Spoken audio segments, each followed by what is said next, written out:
Lab 2, Predicting the Motion of a Falling Object, by Norwood Dennis.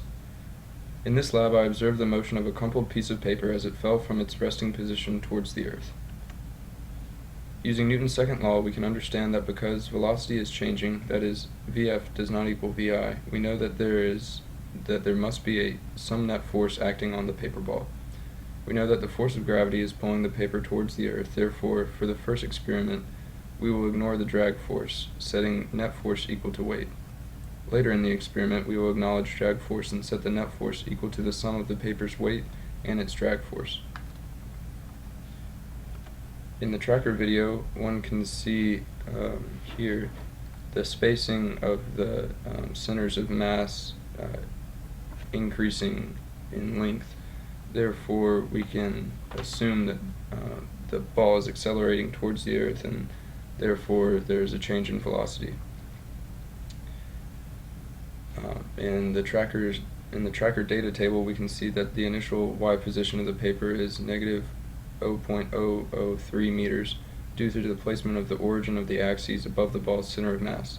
Had the axis origin been placed directly on the ball's center of mass, this initial position would be 0 meters. We can also see that the final position, located here, is negative 1.14 meters, which was used later in the experiment to help find an appropriate value for b, the variable we assigned to the drag constant.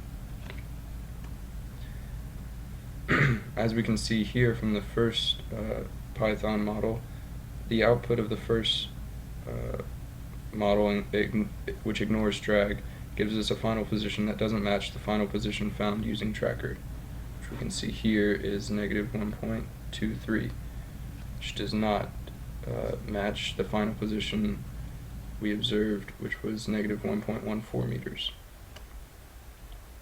In the second Python model, we do not ignore drag force, and the drag constant b is found by tweaking its value slightly and checking the module's output to see if the y position is nearly the same as that found in the observed data.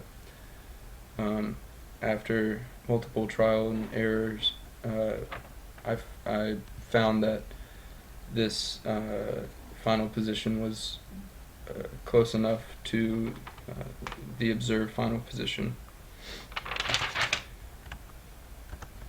And going to the graphs of the models, here we see the graph of the observed tracker data, and notice that the final position is negative 1.14 meters, whereas in the graph of the computer model that ignores drag, the final position is greater than 1.2 meters, and therefore greater than the final position observed, which was again negative 1.14 meters.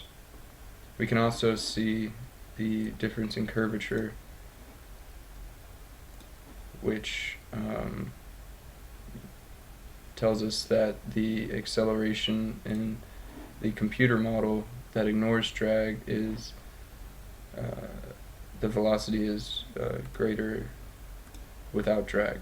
In the computer model, in which we did not ignore drag, notice that the final position is roughly, if not exactly, the same as the observed data, and this is due to the fact that drag was included in the calculation of the net force, and therefore is more likely to resemble the observed motion of the ball. Thank you.